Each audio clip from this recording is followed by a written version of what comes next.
자, 할렐루야. 이제 11번째, 12번째 강의를 또 이게 달아서 이어서 진행을 하도록 하겠습니다. 한 주간 동안 잘 지내셨죠? 예, 뭐 여러분들도 그렇고 저도 그렇고 많이 이제 바쁜 가운데서 이제 한 주간을 또 보내고, 저도 뭐 사역을 하고 또 개인적인 어떤 그런 일도 이제 많이 이제 있었습니다만은, 이제 어쨌든 우리가 이제 11월 중순이죠. 벌써 이제 2019년을 마무리해야 될 시점이라고 생각을 합니다. 그래서 어쨌든 한 해를 인도해 주신 하나님께 감사드려야 되고, 물론 저도 그렇죠. 감사하고 이제 마무리를 잘 하시고, 그다음에 2012년 이제 2022년이죠. 2022년 새해는 우리가 정말 중요한 한 해죠. 중요한 한 해고, 대통령 선거도 있고 또 이제 지방 선거도 있습니다. 그래서 뭐 두 이제 국가적으로 중요한 선거가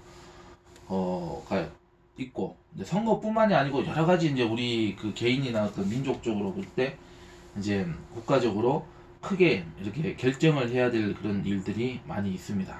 많이 있어서 이제 그러한 부분들을 우리가 어떻게 하나님 앞에 이제 하나님의 인도함을 받아서 우리가 바른 선택을 할 것인지, 하나님이 원하시는 바가 무엇인지를 우리가 늘 이제 바라보고 집중해가지고 우리가 이제 선택을 잘 해야 되는 그런 이 선택의 해다. 2022년 한마디로 생각하면은 선택의 해다.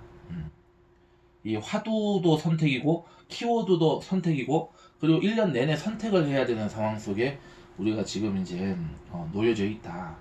그래서 이 한 해를 잘못 보내게 되면은 정말 우리에게는 정말 기약 없는 암흑 시대가 우리 앞에 놓일 수 있다. 그러면 진짜 잘못하면 사명마저도 하나님께서 촛대마저도 거두어 가실 수도 있다. 그래서 우리가 이거 심각하게 이제 생각들을 해야 되는 아주 중요한 이제 한 해가 내년이죠.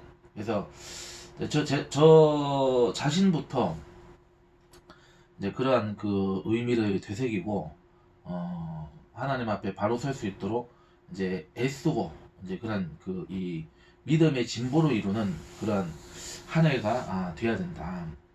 제가 뭐 지금 아직 뭐 12월도 시작도 안 됐는데 뭐 왜 이렇게 얘기하냐, 이게 생각하면 할수록에 이게 정말 중요한 문제구나. 이제 이게 더 절절하게 다가오는 거죠. 절절하게 다가오기 때문에 우리가 이 한 해를 정말 중요하게 생각을 하고 이제 다가올 새해를 우리가 준비하는 그런 시기를 우리가 지금 보내야 된다. 그런 점에서 우리가 이 구약 신앙에 대한 이제 이 현재적 어떤 그런 이 논의를 공부하고 있습니다만은, 우리가 이 구약 신학을 통해서 이 강의를 통해서 우리가 하나님의 뜻을 바로 알고, 그래서 우리의 믿음과 이제 우리의 모든 그 주어진 사명을 다시 한번 이제 고추 세우는 이제 그러한 계기가 되기를 바라는 마음에서 제가 이제 오늘 서두에 이렇게 말씀을 드리게 되는 것입니다. 자, 그러면 이제 진도를 나가도록 하겠습니다. 강의를 시작하죠. 자, 131페이지입니다. 제 6장 고아와 나그네 고아 과부를 위하여 남겨두라. 이제 신명기 신학 을 우리가 하고 있죠. 신명기 이제 하나님과의 동행에 대해서 배웠다고 한다면은, 그래서 모세의 마지막 설교, 여호수아의 마지막 설교로 이제 근거해서 우리가 이제 지난 시간에 공부를 했었는데, 이번에는 우리가 그러면은 두 번째 이웃사랑, 이웃과의 관계, 이제 우리의 삶에 있어서의 이제 사명이 어떤 것인지를 이제 배워보도록 하겠습니다. 자, 근데 제가 이제 미리 여러분들에게 말씀드려야 될 것은, 이제 오늘부터는 오늘 이제 11강, 12강 이렇게 이제 이어서 하잖아요. 그래서 이제 이 두 강의는 제가 앞으로 진도를 조금 이제 속력을 내 가지고 좀 빨리 진행을 하려고 합니다. 그래서 제가 이제 하나하나 이렇게 읽으면서 이렇게 강의를 이제 하는 것보다는 그러니까 이 교재 본문을 우리가 이제 이번 2시간 동안에 공부했던 것을 여러분들이 꼭 이제 직접 읽으세요. 읽으시고 이제 사실은 예습 복습을 여러분 다 하셔야 돼요. 예습 복습을 좀 해가지고, 물론 이거는 우리가 이제 이렇게 그 영상 강의로 진행을 하기 때문에 아무래도 이제 이게 이제 그 예습을 뭐 어디부터 어디까지 해야 된다 이렇게 뭐 제가 미리 예고를 하는 것은 아니기는 하지만은 그래도 가급적이면 그 해당되는 어떤 그 쉽게 얘기해서 우리가 지금 공부를 하고 있는 그 장이나 단원이나 챕터 같은 경우는 여러분들 조금 읽어보시는 것도 좋습니다. 미리 읽어보시고 강의를 듣고 또 복습하고 해서 이렇게 이제 세 가지를 하셔야 되는데 그래서 제 강의만 듣고 여러분 뭐 이렇게 이제 넘어가시지 마시고 꼭 여러분들이 이제 복습을 하세요. 복습을 하시고 우리가 이제 그 제가 이렇게 그 영상 올릴 때마다 이제 그 몇 페이지부터 몇 페이지까지 공부했다 이거 제가 올려주고 있잖아요. 그래서 그 부분을 여러분들이 교재를 꼭 읽어보세요. 읽어보시고 강의를 같이 들으면서 읽고 이렇게 반복적으로 이렇게 이 한 주간의 그 분량을 여러분들 그렇게 진행을 해 주시면은 감사할 것 같습니다. 그렇게 이제 진행을 이제 하겠습니다. 자, 그래서 오늘은 이제 6장부터 할 건데 6장은 이제 신명기의 마지막입니다. 그래서 이 6장까지가 사실상 이제 이 모세 오경이 이제 마무리가 되고 자, 그 다음에 이제 7장부터는 7장이 아니라 3부로 넘어가죠. 3부부터는 이제 그 역사서, 역사시대, 역사서 부분을 이제 공부하게 될 겁니다. 율법신앙, 그 다음에 이 다윗과 밧세바 사건의 이제 신학적 읽기, 요 두 가지를, 공부를 하려고 합니다. 그래서, 그래서 여기까지 이제 시간이 되는 대로, 진도로 조금 이제 좀 속력을 붙어가지고 좀 빠르게 진행을 좀 하도록 하겠습니다. 그래서 이제 안전벨트 잘 매시고 정신 바짝 차리고 따라와 주시기 바랍니다. 자, 그래서 두 번째 신명기에서 하나님이 강조하시는 것은 바로 우리의 믿음이 바로 하나님의 말씀을 우리가 이제 실천하고 이제 실천하는 것에서 이제 끝나는 것이 아니고 그것을 나누고 증명하는 삶을 살아야 된다. 그래서 출애굽을 해야 된다. 즉 이제 우리 안에 있었던 나의 주권, 나의 어떤 내 뜻대로 사는 삶, 내가 내 인생의 주인이고 뭔가 이제 이 세상과 세상에 있는 것들을 사랑하고 그 다음에 어떤 막 이렇게 이 세상과 세상에 있는 것들 육신의 정욕과 악목의 정욕과 이 세상 자랑해서 살아왔던 이 죄악된 세상을 주님을 만나고 회개하고 하나님의 자녀가 됨으로 인해서 어떻게 됩니까? 그것을 이제 떠나야 되는 거죠. 떠나고 하나님과 동행하는 삶을 살아가는 것, 이것이 이제 이 132페이지에서 말하는 레위기, 이제 시내산 레위기, 홍해에서 이제 출애굽에서 홍해를 건너서 시내산으로 간다. 시내산으로 간다는 것은 바로 하나님의 그 거룩한 그 신앙을 살아가기 위한 훈련의 과정이다. 훈련의 과정을 얘기하고 있는. 그래서 그 이제 무엇을 우리가 어떻게 살아가야 되는지, 그래서 율법과 이제 말씀과 이제 이 강령을 받게 되고, 그래서 이제 시내산에서 이제 가나안 땅으로 간다는 것은 이제 우리가 약속된 땅, 하나님과 영원한 그런 삶으로 이제 가야 된다. 이것을 이제 강조하는 그런 부분이다. 이게 보시면은 이제 되겠습니다. 아시겠죠? 그래서 그래서 가나안 땅에서의 삶이라고 하는 것은 첫 번째는 이제 추수 후에 남은 이삭은 가난한 자의 것이다. 가난한 자에게 나누어 주라고 이렇게 말씀을 하고 있습니다. 두 번째, 매 3년째의 11조는 가난한 자의 것이다. 세 번째, 가난한 자에 대한 구제나 선택이 아니고 의무이다. 그러니까 그것은 하나님이 주신 사명이고 책무다라고 하는 것을 여기서 이제 분명하게 가르쳐 주고 있다. 이렇게 이제 보시면은 이제 되겠습니다. 해서 이 6장 부분은 제가 넘어가겠습니다. 그래서 여러분 이 부분은 제가 뭐 구태여 제가 뭐 이렇게 여러분들이 뭐 이해하지 못하는 부분, 이제 모르는 부분이 있는 게 아니라 다 아는 부분이고, 또 이렇게 우리가 이제 이 텍스트를 읽는 것만, 이제 본문을 읽는 것으로 여러분 다 이해할 수 있는 부분이기 때문에 이 부분은 여러분들의 이제 이 복습으로 맡기고 넘어가 있습니다. 그래서 세 번째 부분입니다. 제 3부. 이제 역사서를 보도록 하겠습니다. 이 역사서의 이제 핵심적인 이제 이 주제 포인트는 하나님을 배반하는 사람들의 신앙. 그러니까 우리가 신앙이라고 하는 것도 성경에서는 하나님께서 여러 가지 신앙이 있다 이렇게 얘기하고 있어요. 여러 가지 신앙이 있다. 그러면 그 신앙이 무엇이냐?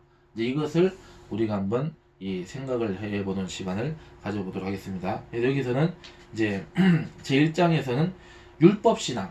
이제 이 가나안 땅에 도착을 해서 이스라엘이라는 나라가 세워지고 이제 국가 속에서 이제 국가라고 하는 것은 두 가지 의미가 있다. 이것을 제가 이제 말씀을 드릴 수 있는데 우리가 국가하고 나라라고 하는 것은 사실 역사적으로 이제 조금 그 의미가 미묘한 차이가 있다. 요거를 이제 말씀을 드릴 수가 있을 것 같아요. 그러니까 국가라고 하는 건 스테이트라고 하죠. 영어로 스테이트. 스테이트라고 하는 것은 우리가 더 법적인, 정치적인, 어떤 통치적 어떤 그런 조직의 성격을 강조하는 그런 개념이라고 한다면, 이제 이 나라라고 하는 것은 보통 컨트리라고 하는데, 이것은 어떤 혈연, 민족, 역사, 이제 어떤 이 이념, 신앙, 믿음, 이제 이러한 그 부분을 강조하는 그러한 이제 이 민족적 공동체라고 하는 것을 이제 가르치고 있는 것이다. 그래서 같은 이제 개념이지만은 이 국가하고 개념은 다르다. 그런데 우리가 이 교재에서는 이 컨트리적인 측면하고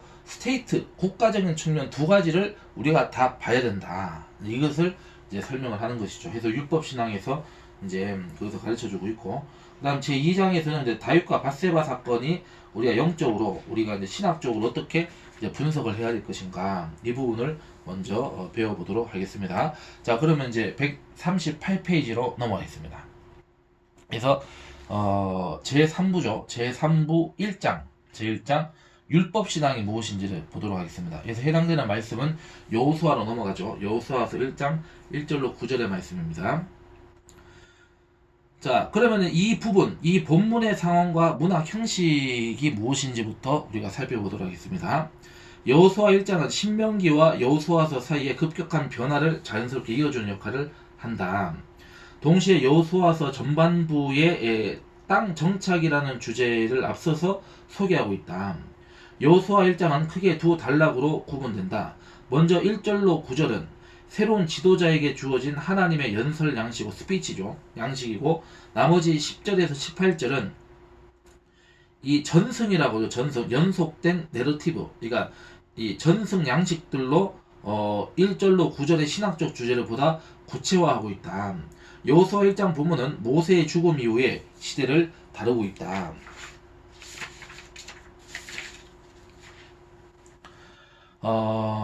즉 새로운 시대가 열리는 과도기적 이 시기를 묘사한다.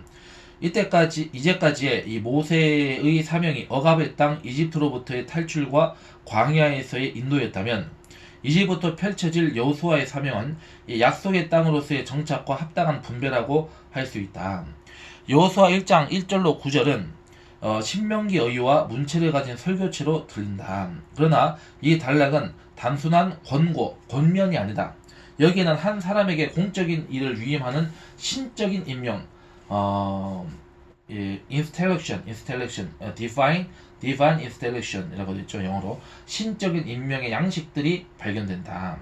여기서는 이 양식의 주요 요소인 세 가지 구성 요소가 눈에 띈다. 첫째, 새로운 지휘관에게 주어지는 격려가 6절로 8절에 기록이 되어 있고, 둘째, 인문학 기능의 진수를 얘기하고 있다. 2절이죠. 셋째, 신적인 도움이나 임재의 보장 약속 3절로 5절, 9절 이렇게 이제 나눠져 있습니다. 따라서 이 단락은 신적인 임명 양식을 담고 있는 연설 양식으로 이해될 수가 있다. 이렇게 됐습니다. 이게 무슨 얘기냐? 좀 어려운 말 같은데, 그러니까 쉽게 얘기해서 여호수아로 넘어가면서 이제 이스라엘이라고 하는 이제, 그러니까 지금까지는, 그러니까 적어도 이제 그 출애굽하는 것, 이제 출애굽해가지고 이 가나안 땅에 도착했을 때까지는 쉽게 얘기해서 어떤 측면에 강조됐냐? 컨트리, 어떤 민족적 공동체의 관점에서의 어떤 의미에서 이 하나님 나라의 백성으로서 이제 이스라엘을 강조하고 있다면은, 이제 여호수아가 이제 지도자로 세워지고 나서 이제 가나안 땅에 정착하고 나서 이제 이스라엘이라는 국가를 세워서, 이제 여기서 말하는 스테이트를 얘기하는 거, 스테이트를 세워가지고 이제 그 스테이트 국민으로서 살아가야 된다. 이제 명실공히 하나님의 나라로서 살아가야 된다는 것을 이제 얘기하고 있는 것이죠. 그렇기 때문에 우리가 어떤 이 혈연, 어떤 혈족, 민족적 어떤 그런 이 부분, 그러니까 피나 어떤 그런 이 이제 조상 대대로 내려오는 어떤 그런 어떤 부분이라든지, 어떤 그 신앙으로서의 어떤 삶, 어떤 정치적, 역사적인 어떤 그런 맥락에서 이제 같은 어떤 그런 국가, 국민, 백성으로서의 어떤 부분에서 하나님의 인도함과 하나님을 만나고 하나님의 거룩한 삶에 이렇게 쉽게 들어오는 삶이었다면은, 이제는 어엿한 국가의 국민으로서 이제 책임이 주어지는 거죠. 쉽게 얘기해서 그 책임이라고 하는 것에서 이제 돌이킬 수 없다. 그래서 우리가 여호수아서 6장의 마지막 장에 이 여호수아의 고별 설교가 바로 그 얘기를 하는 거죠. 이제 너희는 이제 스테이트의 이제 시티즌, 바로 국민이 되었다, 시민 되었다. 이제 너희들은 이제는 책임이 있다. 너희들의 이제 선택에 대한 책임을 져야 될 것이다. 누구를 선택할 것이냐? 그 선택에 대한 책임은 너희들이 져야 될 것이다라고 이제 선포하는 그 메시지로 이 여호수아서가 이제 마무리되는데, 여호수아를 통해서 바로 하나님은 그러한 이제 스테이트로서의 이제 하나님의 스테이트, 국가로서, 국민으로서 책임의 주체로서 이스라엘 백성들의 삶을 요구하고 있다. 거기에서 이제 요구되는 것은 어떤 신앙이나 율법을 지키는, 율법에 순종하는, 준행하는 그런 신앙이 되어야 된다. 그거를 지금 이 1장을 통해서 이제 여호수아를 지도자로 세웠다라고 하는 것은 이제 여호수아의 책임과 백성들의 책임이 지금 하나, 이제 그 동일한 일치되는 그러한 그 책임과 사명이 지금 전체에게 주어졌다. 그 대표자로서 지금 이제 여호수아가 지금 세워졌다는 것을 얘기하는 것이죠. 이스라엘 백성들 모두가 동일한 책무를 지금 받고 있다. 이렇게 보시면 되는 겁니다. 자, 그러면 두 번째로 넘어가서 본문의 구조와 내용에 대해서 조금 더 살펴보도록 하겠습니다. 자, 그래서 여호수아서 1장 1절로 18절은 아래에서 보는 것 같이 여러 개의 연술로 구성되어 있다. 그래서 1절로 9절은 이 하나님이 여호수아에게 하신 말씀이 기록이 되어 있고, 10절로 11절은 여호수아가 백성의 관리들에게 한 말씀, 그 다음에 12절로 15절은 이 여호수아가 요단 동편 지파들에게 한 말씀, 그 다음에 16절로 18절은 요단 동편 지파들이 여호수아에게 한 응답, 이렇게 기록이 되어 있습니다. 자, 요단 동편 왜 얘기가 나올까요? 물론 이제 앞으로 얘기가 나오게 되겠습니다만, 쉽게 얘기해서 요단 동편의 지파들이 땅을 분배받는 과정에서 분배받는 땅에 대한 불만이 이제 이렇게 표출이 된 사건이 기록이 되어 있죠. 이제 거기에 이제 어떻게 이제 이 문제를 이제 여호수아가 해결해 가는가를 이제 기록을 하는 것이죠. 자, 이 가운데 첫 번째 단락인 1절로 9절을 좀 더 세분하면 다음과 같다. 자, 1절로 9절을 1절에서 6절, 그 다음에 7절에서 9절, 이렇게 나눌 수가 있다는 걸 얘기하는 거죠. 자, 해서 1절로 6절에서는 여호수아에게 주신 하나님의 약속, 도입과 과제에 대한 소술, 요단을 건너라, 이제 돌이킬 수 없는 그 명령을 하시는 거죠. 성취하신 내가 너에게 주었다, 이 말씀하고 있죠. 그 다음에 차지할 땅의 경계선을 이제 하나님께서 이제 제시를 하시죠. 그 다음에 5절에서는 동행 양식, 내가 너와 함께 있을 것이다. 그러니까 너희를 떠나지 않을 것이다. 그러니까 너희들도 나를 떠나지 않게 되면 나도 너희를 떠나지 않을 것이다. 그렇게 하나님이 약속을 하시는 거죠. 그 다음에 6절은 격려 양식, 이제 강하고 담대하라, 이렇게 말씀하시고, 그 다음에 이제 7절로 9절은 여호수아에게 주신 율법 준수의 권고죠. 이거는 이제 명령, 정언 명령이라고 보통 얘기하죠. 이제 그러니까 1절로 6절 서술령이라고 하면은 이제 7절로 9절은 명령이다. 그러니까 쉽게 얘기해서 이제 여호수아에게, 백성들에게 하시는 말씀, 7절 8절에서는 율법을 다 지켜 행하라, 토라를 준수해라. 그 다음에 9절은 이 격려와 동행을 하시겠다. 오직 강하고 담대하고 야훼가 너와 함께 한다. 이 말씀을 이제 주시는 거죠. 자, 그러면 이제 본문으로 이제 넘어가겠습니다. 첫 번째, 여호수아에게 주신 하나님의 약속을 이제 살펴보도록 하겠습니다. 1절은 이 단락의 도입구 역할을 한다. 이 구절은 모세가 죽은 후에라는 서론적 문구는 새로운 시대, 새로운 리더십으로 넘어가는 시기임을 가리킨다. 자기 백성과 함께 하시는 하나님의 역사는 모세가 죽은 다음에도 끊어지지 않고 계속된다. 하나님은 모세의 후계자로 여호수아를 세우신다. 여호수아라는 이름은 히브리어로 예호슈아라고 했는데, 야훼는 구원이시다는 뜻을 가지고 있다. 그가 이집트에서 태어난 후에 받은 이름은 호슈아라고 합니다. 히브리어로는 호슈아, 이것은 구원, 구출이라는 뜻을 가지고 있다. 모세와 함께 출애굽한 이후 신명사 문자, 그러니까 하나님의 이름을 4개의 문자로 표현을 한 것이 바로 야훼의 한 형태가 호세아라는 이름 앞에 덧붙여짐으로써 이름이 길어졌으며, 그 결과 하나님 이름을 포함하는 이름은 여호수아로 불리게 되었다. 그래서 여호수아라는 이름은 나중에 예수라는 이름으로 발전하게 되는 거죠. 자, 근데 어쨌든 우리가 이제 이 역사서를 보면은 항상 이 첫 번째 그 절에 항상 이제 이 시대가 바뀌고 새로운 어떤 그런 이제 그 지도자가 세워진다는 사실을 이제 공통적으로 언급을 하고 있다. 근데 거기에서 이제 그 첫 번째가 바로 율법신앙, 이스라엘 역사가 이제 국가로서의 역사가 이제 본격적으로 시작이 되었다. 그것을 이렇게 표현을 하는 양식이다. 이해하시면 될 것 같아요. 자, 넘어가겠습니다. 여호수아를 모세의 수종자, 미니스터라고 하죠. 미니스터, 수종자로 표기하는 것은 전통적인 것이다. 이러한 전통은 이 오경 안에서는 오직 여기와 더불어 새 본문에서만 나타난다. 즉 출애굽기 24장 13절 그의 부하라는 표현이 있고, 그 다음에 33장 11절에는 젊은 수종자라는 말이 있습니다. 그리고 민수기 11장 28절에는 모세를 섬기는 이런 말이 바로 해당이 되는 거죠. 여기서 수종자에 해당되는 히브리어 메샤리트라는 메샤리트, 이 메샤레트라고 하는 것은 영어로는 민스터라고 히브리어는 메샤레트라고 하는데, 그의 주인을 노예의 신분으로서가 아니라 자유롭게 섬기는 젊은 급사, 시종 소년을 가리키는 의미라고 합니다. 따라서 여호수아는 모세에게 종속적이긴 하지만 그렇다고 무엇인가 모자라는 인물은 아니다. 오히려 여호수아의 모세에 대한 자발적인 순종은 그의 위대성을 보여주는 표시가 된다. 여기서 모세의 수종자라는 표시는 모세로부터 여호수아로 이어지는 리더십의 이양을 정당화시켜준다. 이렇게 메시지를 던지고 있는 것이죠.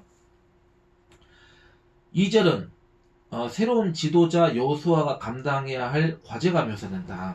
요단강을 건너가서 하나님이 약속하신 땅을 차지하는 일이 그에게 주어진 사명이다.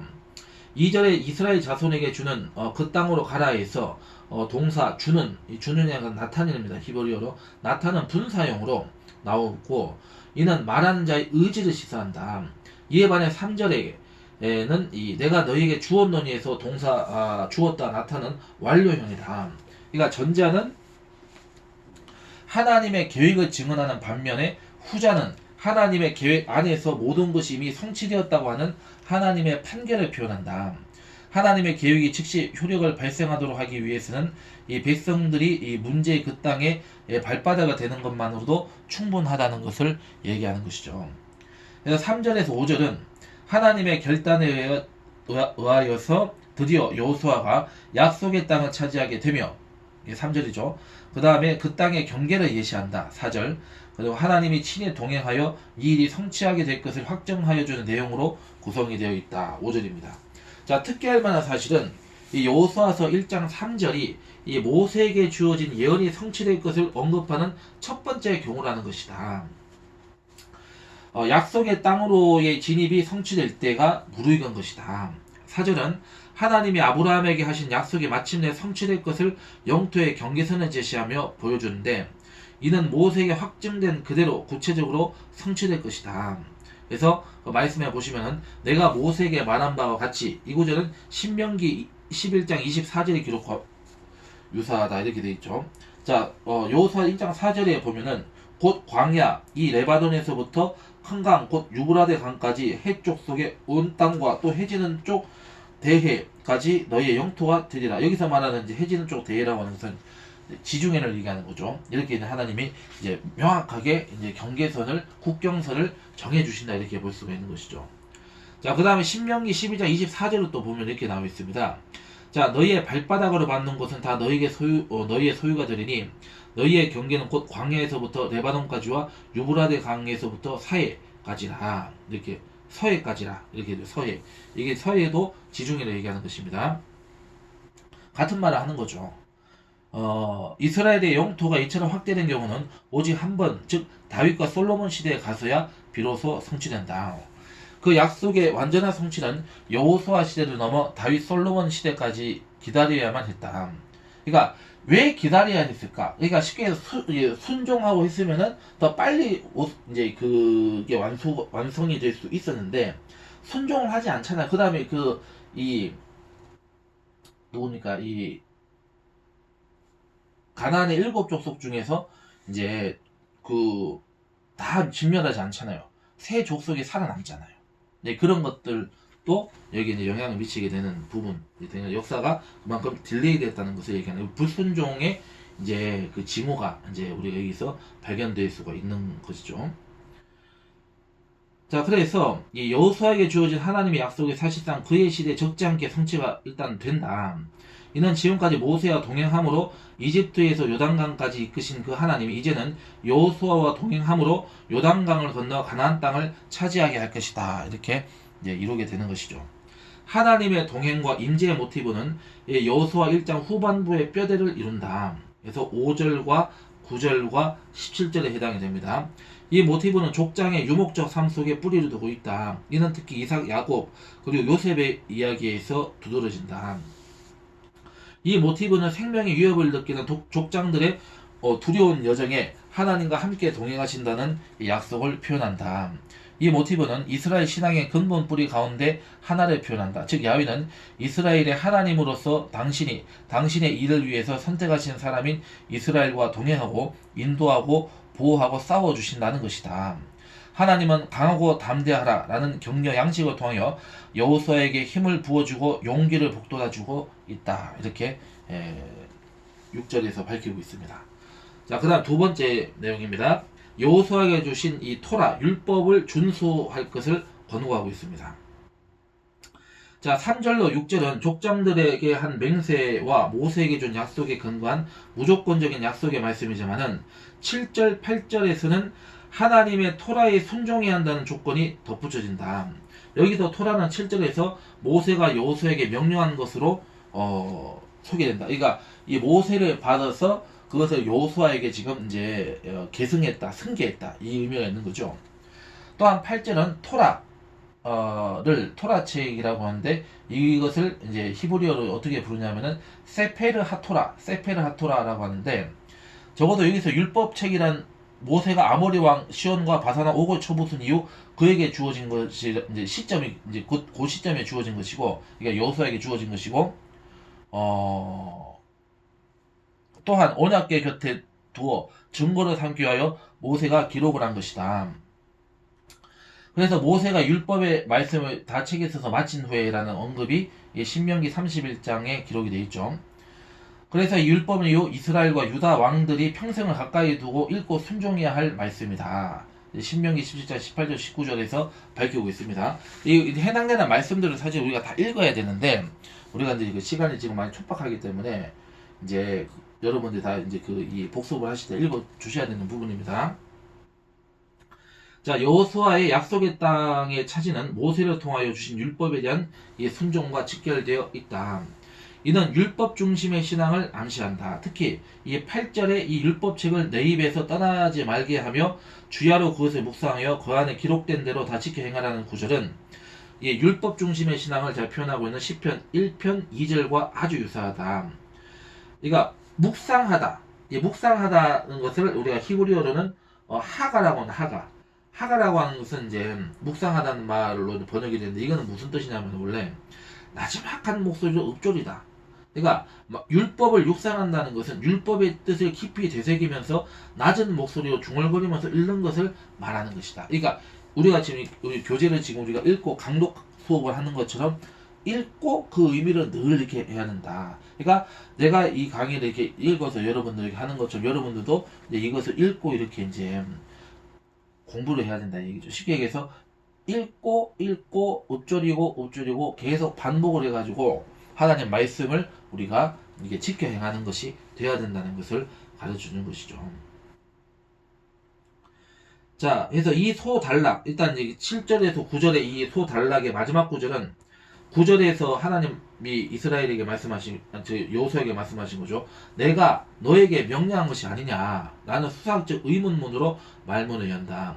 이 표현구는 강조의 의미를 담아내고 있다. 하나님은 여호수아에게 율법을 늘 가까이 하고 준수해야 주어진 사명을 완수할 수 있음을 강조하며 강하고 담대하라, 두려워하지 말며 놀라지 말라 라고 하는 이 격려 양식과 내가 어디로 가든지 내 하나님 야훼가 너와 함께 하느니라 라는 동행 양식으로 힘을 이제 부어주고 있다. 이렇게 말씀을 하고 있는 것이죠.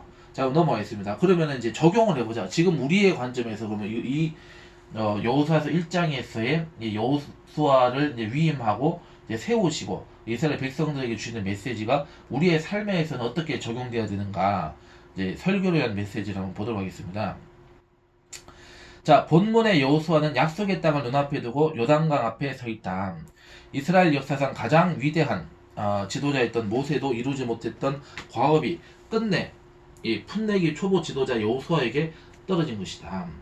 오늘의 우리는 이 연설의 공동 청취자로 여호수아와 함께 이 생생한 역사의 현장으로 뛰어들어가 하나님의 약속과 명령을 함께 들을 수 있다. 우리는 요단강 건너편, 요단강 동편 약속의 땅 밖에서 그 땅을 바라보며 가장 탁월했던 지도자 모세를 그리워하며 아직은 검증되지 않은 신출내기 지도자인 여호수아를 바라보고 있다. 과연 그를 통하여 일찍이 족장에게 맹세하고 모세에게 다시 한번 약속된 가나안 땅으로의 진입과 그 땅의 차지가 가능할까?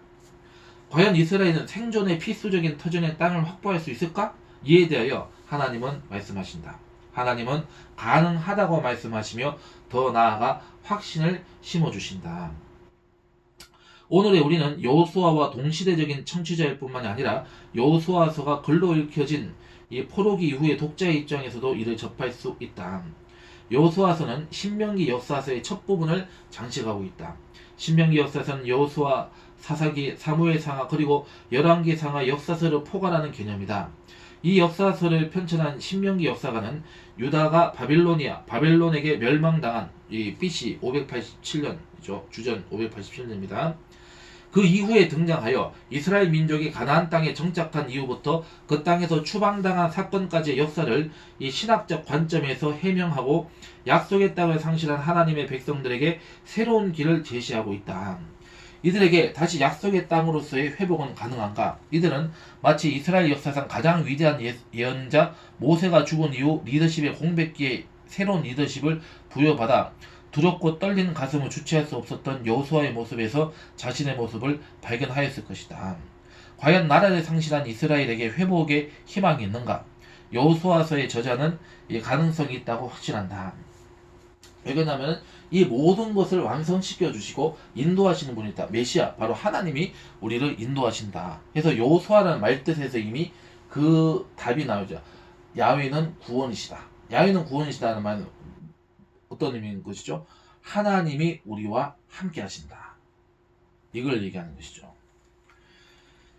자, 그래서 율법이라고 하는 것은 바로 하나님이 우리와 함께 하실 수 있는 조건인 거죠. 조건. 그러니까 그 조건이 이루어지지 않으면 어떻게 하나님 우리와 함께 하실 수 없는 우리가 함께 하시고 싶은 하나님이시지만은 왜냐하면 우리가 이 율법을 순종하지 않는다는 것은 우리가 하나님을 거부하는 거예요. 우리가 거부를 하는데 어떻게 하나님 우리와 함께 하실 수 있어요? 하나님 인격적인 분이시기 때문에 하나님이 우리와 함께 한다고 해서 우리가 그를 받아들이지 않는데 함께 한다는 것은 사실은 하나님에게도 그는 상처가 되는 거고 우리에게도 사실 저주가 될 수 있다는 거예요. 그래서 우리 예수님이 하나님의 성경 말씀 곳곳에 무엇을 지금 강조하고 있어요? 내 말이 너에게 걸림돌이 될 것이다. 이런 말씀을 가끔씩 하는 것을 우리가 발견하게 되죠. 예수님 그 말씀하죠. 왜? 우리가 하나님의 말씀이란 게 순종하고 믿고 우리가 이 소망을 가지는 자에게는 그 말씀이 우리의 희망이 되고 우리의 삶의 좌표가 되고 우리 삶의 목적이 되지만은 하나님을 거부하고 말씀을 순종하지 않는 자에게는 아무리 하나님을 믿고 하나님에 대한 무슨 억천만금을 주고 뭐를 준다고 무슨 그렇게 한다 하더라도 그것이 하나님 말씀이 곧 그들에게 있어서는 뭐가 되나 걸림돌이 된다. 왜? 내가 하나님의 말씀하고 상관이 없는 자인데 그게 어떻게 그 하나님의 말씀의 은혜가 되겠어요? 걸림돌이 되고 자꾸 이게 문제가 생기는 거죠. 그러니까 하나님의 말씀으로 해서 뭐가 자꾸 충돌이 되게 되고 그래서 실제로 교회를 다니다가도 하나님 말씀에 내 삶에 걸림돌이 있나면 그다음 떠나는 사람들도 부지기수인 거예요. 물론 이제 그 사람이 하나님의 그 은혜 가운데 또 하나님 택함을 받았으면 또 하나님께서 다시 이제 하나님의 그 이 은혜의 자리로 인도하시게 하시죠. 그건 회개하고 구원받을 수도 있죠. 그렇지만 우리가 하나님과의 관계를 우리가 화목하게 한다는 것은 일단은 우리가 예수님, 메시아인 예수님 우리가 믿고 예수와 하나가 돼야 되고 그리고 하나님의 말씀에 순종했을 때 하나님의 말씀이 우리에게 축복이 되고 은혜가 되는 거지. 그것이 아니면은 이 하나님의 말씀이라는 게 얼마나 걸림돌이 될 수 있겠어요. 그렇기 때문에 너희들은 선택하라. 여호수아는 이스라엘 백성들에게 명확하게 그래서 이제 지금 강조하는 이유가 여기서 우리가 다시 한번 확인할 수가 있는 것이죠. 그래서 하나님이 함께 하시고 하나님과 동행하는 자에게는 하나님의 말씀을 통해서 우리를 잘되게 해주신다. 그것을 믿어야 되는 것입니다. 아멘. 예. 자, 그래서 오늘의 우리는 바로 여호수아의 모습 속에서 이스라엘이 희망을 잃는다. 하나님의 확고한 약속과 토라 준수의 권고는 이 단락의 뼈대가 된다. 기꺼이 하나님의 율법을 순종하는 자에게는 이러한 약속의 성취가 확실히 보장된다. 영토 획득을 위한 전쟁을 앞둔 여호수아에게 주어진 말씀이, 또한 약속의 땅을 상실한 유다 백성들에게 주어진 말씀이 전쟁력 강화 방법이나 전략이 아니라 단순히 율법 묵상과 실천이라는 점이 의아해 보인다. 사실 여호수아 1장은 가나안 땅이 야훼께서 이스라엘에게 주시는 또는 주신 것임을 여러 차례 강조한다. 이러한 강조는 성공적인 가나안 진입과 점령이 인간적인 정복의 결과가 아니라 하나님이 주신 선물의 결과임을 암시한다. 여호수아서의 신학적 근간이 되는 신명기 신학에서 이 땅의 수요는 당신의 백성을 향한 전적인 야훼의 구원 선물이다. 따라서 약속의 땅의 차지나 회복은 인간의 능력과 힘으로 주어지는 것이 아니라 하나님의 뜻을 제대로 받드는 일로 가능한 것이다. 여호수아 시대의 백성들에게는 생존을 위해서 필수적인 것이 땅이었다. 오늘 우리에게도 꼭 필요한 것이 있을 것이다. 그것은 인간의 계획과 능력으로만 얻어지는 것이 아니다. 하나님의 뜻 안에서 이루어지는 것이다. 하나님의 뜻과 마음이 담겨있는 율법을 더 가까이 하여 하나님의 마음을 헤아리고 그 뜻대로 실천하며 산다면 하나님은 나에게서 욕망과 욕구를 포기시키시고 나의 필요를 깨닫게 하시고 이를 채워주실 것이다. 하나님은 율법으로 동행하시고 율법으로 격려하시고 결국 율법의 은혜와 능력으로 우리의 필요를 채워주시는 분이심을 우리는 알아야 된다 얘기입니다. 그렇기 때문에 우리의 믿음이 어떠한 믿음이 하나님을 배반하는 그런 믿음은 하나님의 말씀이 내 삶의 걸림돌이 된다고 생각하는 그런 믿음인 거다. 우리의 믿음은 어떠한 믿음이 되어야 하는 것이다. 하나님의 말씀이 나의 은혜가 되고 나의 길이 되고 그리고 나에게 도움이 되는, 그래서 길이요 진리요 생명 되신 그 예수님을 우리가 믿고 따르는 그러한 저와 여러분들의 그러한 믿음 속에서 하나님의 말씀이 우리의 삶을 통해서 비로소 이루어지게 되는 것이고, 그러한 관계 속에서 하나님이 우리와 함께 하실 때 우리가 하나님을 거부하지 않고 받아들일 때 하나님도 영광이 되고 우리에게도 은혜가 되고 생명이 되고 영원한 행복이 되는 그러한 삶이 되는 것이다. 그래서 우리가 하나님의 말씀이 이 택함받지 않는 자들에게는 그것이 이제 깨달아진 자체가 허락되지 않는다. 이렇게 또 예수님이 제자들에게 말씀하셨잖아요. 그리고 이 구약의 예언서에도 말씀드리고 있어요. 왜? 우리가 이 창세기 1장에 보면은 선악을 알게 하는 나무의 열매를 먹지만 너희가 먹는 날 죽게 될 것이다. 그리고 이 에덴 동산에서 쫓겨나게 되잖아요. 왜냐하면 그 에덴 동산에서 쫓겨나지 않으면 영생할까 하노라. 이 영혼이 살 수 있기 때문에 그 영혼이 산다는 것은 그 인간들에게는 뭐가 없어지는 거예요. 하나님의 구원도 이제 박탈되게, 구원도 놓치게 되는 것이고, 구원도 없어지게 되는 것이고, 회개도 없게 되는 것이고, 말씀에 대한 은혜도 누리지 못하게 되는, 영원히 그러면 멸망 상태로, 이 죽음의 상태로, 죄악의 상태로 그대로 이제 고통 속에 살아갈 수밖에 없기 때문에 그걸 하나님 원치 않는 것이다. 그래서 먼저 하나님 백성들에게 먼저 그것이 이루어지고 나서 그 다음에 택함 받은 자들에게 먼저 그것이 완성되고 나서 하나님의 나라, 하나님 말씀이 이루어지고 나서 그들이 바로 하나님의 그 이 위임 명령, 이제 정복하고 이게 충만하고 다스려라. 이게 충만하고 정복하고 다스려라. 그 다음에 아버지와 아들과 성령의 이름으로 침례를 베풀고 이제 제자도 삼고 너에게 분부한 모든 걸 가르쳐 지키게 하는 그런 하나님의 그런 구원의 역사를 통해서 그들이 바로 하나님을 믿게 되었을 때 바로 그 깨닫지 못하는 자들이라 할지라도 하나님을 믿고 회개함으로 하나님의 말씀 안에 들어오게 되고 하나님 말씀이 깨달아지게 되고, 그렇게 하면서 하나님과의 관계가 회복되는 그러한 은혜를 우리에게 주시는 분이 바로 우리의 하나님이시다는 사실을 우리가 이 율법 신앙을 통해서 분명하게 알아야 된다. 여호수아의 삶을 통해서 하나님은 그것을 강조하고 계신다. 이렇게 정리할 수 있는 것이죠. 자, 넘어가겠습니다. 그래서 이제 그 율법 신앙을 이렇게 이제 역사서를 통해서 우리가 이제 관통하고 있다. 이제 이렇게, 그래서 예수님을 향하고 있다. 이렇게 가르치고 있고, 그래서 율법의 완성자, 율법을 이루신 분은 누구다? 예수님이시다. 이렇게 이제 우리가 결론 내릴 수 있죠. 자, 그 다음에 제2장으로 이제 보면은 이제 조금 시간을 조금 이제 한 400년 넘어가서 이제 다윗과 밧세바 간에 이제 어떤 사건이 발생을 하게 되죠. 그래서 이 다윗과 밧세바 사건의 이 신학적 읽기, 그 신학적으로 우리가 어떻게 해석을 하고 우리가 교훈을 삼아야 되는지를 보도록 하겠습니다. 자, 부분은 이제 사무엘 하로 넘어갑니다. 사무엘하 11장입니다. 그러니까 이 내용도 지금 굉장히 지금 빠르게 넘어가고 있다는 걸 알 수 있죠. 네. 자, 첫 번째 들어가는 말, 이제 본문의 문학 형식과 짜임새를 알아보도록 하시겠습니다. 사무엘하 11장은 내러티브, 이야기체 문학으로 분류가 된다. 이 장은 문학적인 관점으로만 보면은 잘 짜여진 하나의 이야기 단위를 이룬다. 그러나 신학적인 관점으로 보면 사무엘하 11장은 12장에 이르러서 비로소 하나의 완성된 단위를 이룬다고 볼 수 있다. 사무엘하 11장의 마지막 절은 다윗의 행위에 대한 야훼 하나님의 부정적 판단이 짤막하게 언급되므로 끝맺음을 하고 있다. 그러나 이에 대한 다윗의 반응과 그의 행위에 대한 하나님의 심판이나 책망은 사무엘하 12장에서 자세히 다뤄지고 있다. 따라서 사무엘하 11장은 12장과 함께 신학적으로 한 단위를 이루고 있다고 보아야 한다.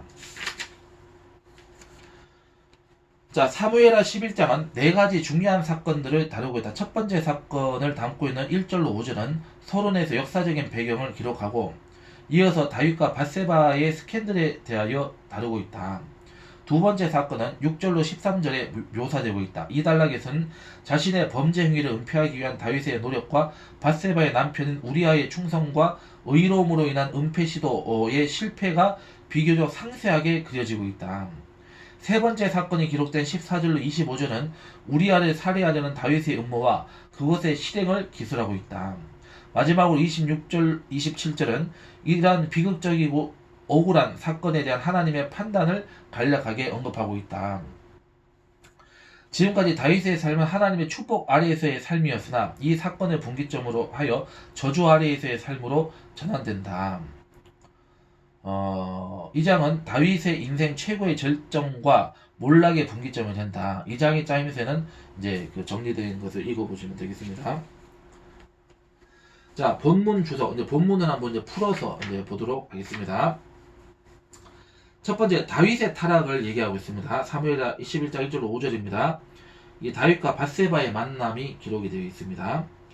자, 사무엘하 11장은 바로 앞에 10장의 상황과 직접적으로 연결되어 있다.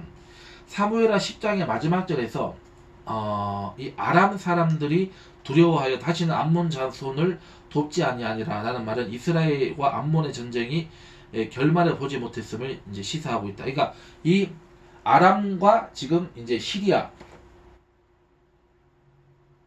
그러니까 아람과 암몬과 이제 그 이스라엘과의 지금 관계가 지금 아주 이 전쟁을 치르고 있고 지금 긴장 관계에 지금 놓여 있다. 그러니까 전쟁에 이제 지금 앞두고 있는 그런 이제 상황이다. 그렇게 표현을 할 수 있겠죠. 그래서 사무엘하 11장 1절은 해가 돌아와 왕들이 출전할 때가 되매로 시작한다. 해가 돌아와서라는 표현은 우기가 끝난 뒤에 이 초여름을 가리키는 것으로 보인다.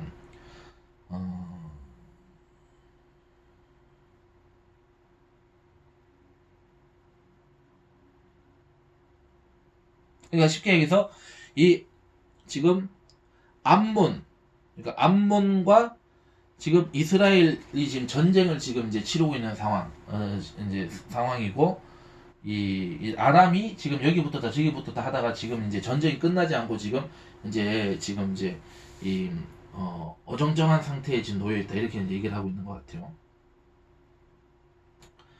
자, 본문 돌아오겠습니다. 그래서 이 시기가 언제냐? 지금 이 어정쩡한 시기가 언제냐가 바로 이 해가 돌아와 왕들이 출전할 때가 되면로 시작한다. 해서 해가 돌아와서라는 표현은 우기가 끝난 뒤 곧 초여름을 가리키는 것으로 보인다. 이스라엘에서 우기는 보통 10월 말부터 늦은 비가 내리는 5월까지다. 따라서 다윗의 명령을 받고 요압이 출정한 때는 군사 행동의 적절한 계절인 완전한 건기가 시작되거나 전쟁 중인 초여름으로 보아야 한다. 그 근거가 되는 말씀이 열왕기상 20장 22절과 26절에 기록이 되어 있다고 보니까 참조를 하시기 바랍니다. 자, 그래서 아무튼 이 계절적인 조건 때문에 잠시 중단되었던 암몬 사람들과의 전쟁이 이제 한창 진행 중이다. 다윗은 요압 장군과 그 신복들 그리고 온 이스라엘 군대를 보내서 암몬 자손들을 무찌르고 그들의 수도인 랍바를 포위하였다. 그러나 그때 다윗은 예루살렘에 머물러 있었다. 이게 이제 문제가 되는 거죠. 그러니까 우리가 고대의 전쟁은 왕들이 직접 갑니다. 물론 직접 싸우는 경우도 있겠지만은 직접 싸우는 것보다는 이제 그 지휘부에서 이제 지휘소에서 이제 그 보고를 받고 전황을 지금 이제 그 파악을 해가지고 이제 이 장군들 이 휘하 일선에서 이제 전장에 싸우는 장군들의 어떤 그 보고를 받아가지고 이제 이 장성들이 이제 왕을 위시해가지고 모여서 이제 작전을 하다라면은 이제 딱딱딱 세부 이제 그 명령이 이제 그 이제 떨어지는 그게 이제 전쟁을 하는 그런 구조였단 말이에요. 어쨌든 왕이 직접 나가야 되는 거예요. 그 전장에서 지금 지휘를 해야 되는 그런 시대였다는 거죠. 그래서 여기에서 설명, 당시의 왕들은 보통 백성들 앞에 나아가 전쟁을 이끌었다.